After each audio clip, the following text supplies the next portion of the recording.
ರಾಜ್ಯವನ್ನೇ ಬೆಚ್ಚಿ ಬೀಳಿಸಿರುವಂತಹ ಜೊತೆಗೆ ಪೊಲೀಸ್ ಇಲಾಖೆಗೆ ಅತಿ ದೊಡ್ಡ ಸವಾಲಾಗಿರುವಂತಹ ಪ್ರಕರಣ ಯಾವುದು ಸದ್ಯಕ್ಕೆ ಅಂತ ಕೇಳಿದ್ರೆ ಅದು ಎರಡು ಇಶ್ಯೂಗಳು. ಒಂದು ಬೀದರ್ದು, ಮತ್ತೊಂದು ಮಂಗಳೂರು ಸಹಕಾರಿ ಬ್ಯಾಂಕ್ನಲ್ಲಿ ಡಕಾಯಿತಿ ಪ್ರಕರಣಕ್ಕೆ ಸಂಬಂಧಪಟ್ಟಂತೆ ಡಕಾಯಿತಿ ಬಳಿಕ ಫಿಯೆಟ್ ಕಾರ್ನಲ್ಲಿ ಡಕಾಯಿತಿ ಮಾಡಿದಂತಹ ವ್ಯಕ್ತಿಗಳು ಎಸ್ಕೇಪ್ ಆಗಿದ್ದಾರೆ. ಕೇರಳಕ್ಕೆ ಎಸ್ಕೇಪ್ ಆಗಿದ್ದಾರೆ ಅವರು ಅನ್ನೋದರ ಮಾಹಿತಿ ಇದೆ. ಇನ್ಫ್ಯಾಕ್ಟ್ ತಲಪಾಡಿಯ ಟೋಲ್ ಗೇಟ್ ಬಳಿ ಅವರು ಹಾದು ಹೋಗುವಂತಹ ದೃಶ್ಯ, ಅವರಿದ್ದಂತಹ ಕಾರು ಹಾದು ಹೋಗುವಂತಹ ದೃಶ್ಯ ಕೂಡ ನಿಮ್ಮ ಪಬ್ಲಿಕ್ ಟಿವಿಗೆ ಲಭ್ಯ ಆಗಿದೆ. ಪಬ್ಲಿಕ್ ಟಿವಿ ಈ ಕುರಿತಂತೆ ಎಕ್ಸ್ಕ್ಲೂಸಿವ್ ಡೀಟೇಲ್ಸ್ಗಳನ್ನ ಈ ಕೃತ್ಯ ಆದಾಗ್ಲಿಂದ ನಿರಂತರವಾಗಿ ಕೊಡ್ತಾ ಇದೆ.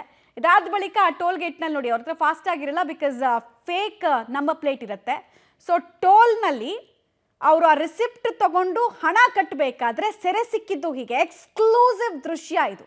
ಕಾರಿನ ಮುಂಭಾಗದಲ್ಲಿ ಕೇವಲ ಒಬ್ಬ ವ್ಯಕ್ತಿ ಇರ್ತಾನೆ, ಡ್ರೈವರ್ ಸೀಟ್ನಲ್ಲಿ ಕೂತಿರ್ತಾನೆ, ಪಕ್ಕದಲ್ಲಿ ಯಾರೂ ಇರಲ್ಲ.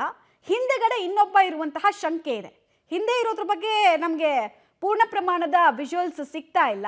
ಸೊ ಮುಂದೆ ಮಾತ್ರ ಡ್ರೈವರ್ ಸೀಟ್ನಲ್ಲಿ ಒಬ್ಬ ವ್ಯಕ್ತಿ ಕೂತ್ಕೊಂಡು ಆತ ಅಲ್ಲಿ ದುಡ್ಡು ಕಟ್ಟಿ, 150 ರೂಪಾಯಿ ದುಡ್ಡನ್ನು ಕಟ್ಟಿ ರಸೀದಿಯನ್ನು ಸಿಬ್ಬಂದಿಗಳಿಂದ ಇಸ್ಕೊಳ್ಬೇಕಾದ್ರೆ ಸೆರೆ ಸಿಕ್ಕಿದ್ದು ಹೀಗೆ. ಈತ ಚಿರಪರಿಚಿತನ ಆ ಏರಿಯಾಗೆ ಅಥವಾ ಅಪರಿಚಿತನ, ಅದೆಲ್ಲದ್ರ ಬಗ್ಗೆ ಸದ್ಯಕ್ಕೆ ತನಿಖೆ ಆಗ್ತಾ ಇದೆ. ಇದೇ ಫಿಯೆಟ್ ಕಾರು ಈ ಟೋಲ್ನಲ್ಲಿ ಪಾಸ್ ಆಗಿದೆ. ಇದು ತಲಪಾಡಿ ಟೋಲ್ ಗೇಟ್. ಇದು ಸ್ವಲ್ಪ ಮುಂದಕ್ಕೆ ಹೋದ್ರೆ ನಮಗೆ ಕೇರಳ ಸಿಕ್ಬಿಡುತ್ತೆ.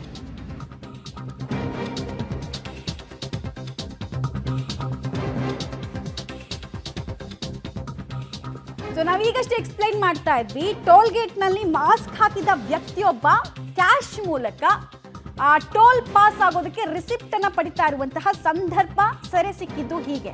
ಕಾರಿನ ಡ್ರೈವರ್ ಸೀಟ್ನಲ್ಲಿ ಆಗುಂತಕ ಒಬ್ಬನೇ ಇದ್ದ, ಪಕ್ಕದಲ್ಲಿ ಇನ್ಯಾರೂ ಇರಲಿಲ್ಲ. ಸೊ ಅವ್ರ ಪ್ಲಾನ್ ಪ್ರಕಾರ 2 ಕಾರನ್ನು ಯೂಸ್ ಮಾಡಿರೋದಕ್ಕೆ ಮತ್ತೊಂದು ಸಾಕ್ಷಿ ಇದು. ಹಿಂದಿನ ಸೀಟ್ನಲ್ಲಿ ಇನ್ನೊಬ್ಬ ಇದ್ದ ಬಗ್ಗೆ ಮಾಹಿತಿ ಇದೆ, ಬಟ್ ಆತ ಎಲ್ಲೂ ಕೂಡ ಸೆರೆ ಆಗಿಲ್ಲ.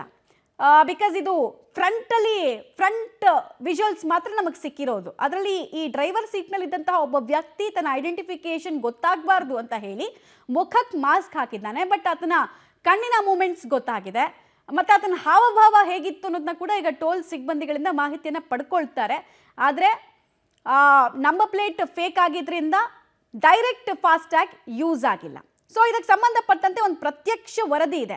ಅದರಲ್ಲಿ ಆ ಸಿಬ್ಬಂದಿಗಳು ಏನು ಹೇಳ್ತಾರೆ ಮತ್ತು ಯಾವ ರೀತಿ ಕ್ರೈಮ್ ಸೀನ್ನ ಭಾಗವಾಗಿ ಟೋಲ್ ಗೇಟ್ ಪರಿವರ್ತನೆ ಆಗಿದ್ದು ಅನ್ನೋದಕ್ಕೆ ಸಂಬಂಧಪಟ್ಟಂತೆ ಒಂದು ಪ್ರತ್ಯಕ್ಷ ವರದಿ ಇದೆ, ನೋಡ್ಕೊಂಡು ಬರೋಣ ಬನ್ನಿ. ಕೋಟೆಕಾರ್ ಸಹಕಾರಿ ಬ್ಯಾಂಕ್ ಅನ್ನ ದರೋಡೆ ಮಾಡಿರುವಂತಹ ದರೋಡೆಕೋರರು ಸಾಕಷ್ಟು ಸೂಪರ್ ಪ್ಲಾನ್ ಅನ್ನೇ ಮಾಡ್ಕೊಂಡಿದ್ದಾರೆ. ದರೋಡೆ ಮಾಡುವ ಮೊದಲು, ಜೊತೆಗೆ ದರೋಡೆ ಆದ ಬಳಿಕ ಯಾವ ರೀತಿ ಪರಾರಿ ಆಗಬೇಕು ಅನ್ನೋದಕ್ಕೂ ಸೂಪರ್ ಪ್ಲಾನ್ ಅನ್ನ ಮಾಡ್ಕೊಂಡಿದ್ದಾರೆ. ಹಾಗಾಗಿ ಅವರ ಪ್ಲಾನ್ನ ಪ್ರಕಾರವೇ ಅವರು ಮಂಗಳೂರಿನ ಗಡಿಯನ್ನು ದಾಟಿ ಕೇರಳಕ್ಕೆ ಹೋಗಿರುವಂಥದ್ದು ಈಗಾಗಲೇ ಪೊಲೀಸರ ತನಿಖೆಯಲ್ಲಿ ಬೆಳಕಿಗೆ ಬಂದಿದೆ. ನಾವು ಈ ತಲಪಾಡಿ ಟೋಲ್ ಗೇಟಲ್ಲಿ ಇರುವಂಥದ್ದು.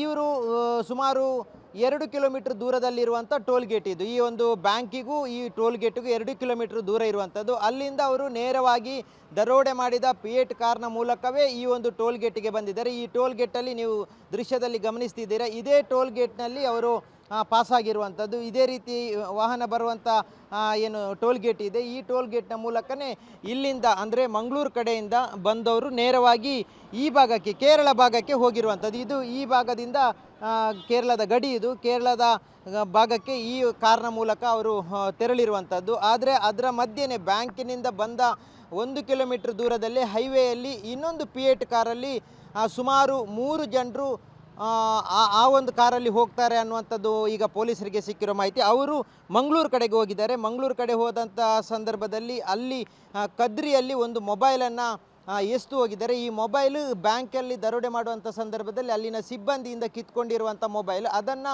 ಕದ್ರಿಯಲ್ಲಿ ಬಿಸಾಡ್ತಾರೆ.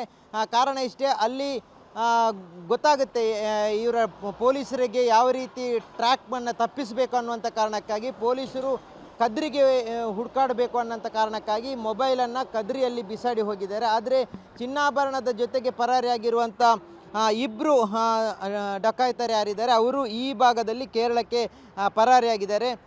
ಇಲ್ಲಿ ಟೋಲ್ನ ಸಿಬ್ಬಂದಿಗಳು ಹೇಳಿರೋ ಪ್ರಕಾರ ಟೋಲಿಗೆ ಹಣ ಫಾಸ್ಟ್ಯಾಗ್ ಮೂಲಕ ಕೊಡಲಿಲ್ಲ, ಕ್ಯಾಶನ್ನು ಕೊಟ್ಟಿದ್ದಾರೆ 150 ರೂಪಾಯಿ. ಅದನ್ನು ಕೊಡುವಂಥ ಸಂದರ್ಭದಲ್ಲಿ ಚಾಲಕ ಓರ್ವನೇ ಇದ್ದ, ಹಿಂಭಾಗದಲ್ಲಿ ಇನ್ನೋರ್ವ ಕೂತಿದ್ದ. ಅಂದರೆ ಹಿಂಭಾಗದಲ್ಲೇ ಈ ಒಂದು ದರೋಡೆ ಮಾಡಿದ ಚಿನ್ನಾಭರಣದ ಗೋಣಿಯ ಮೂಟೆ ಇದ್ದಂಥದ್ದು. ಹಾಗಾಗಿ ಅವನು ಹಿಂಭಾಗದಲ್ಲಿ ಕೂತಿದ್ದ, ಹಾಗಾಗಿ ಅವನನ್ನು ಹೆಚ್ಚಾಗಿ ಗಮನಿಸಿಲ್ಲ.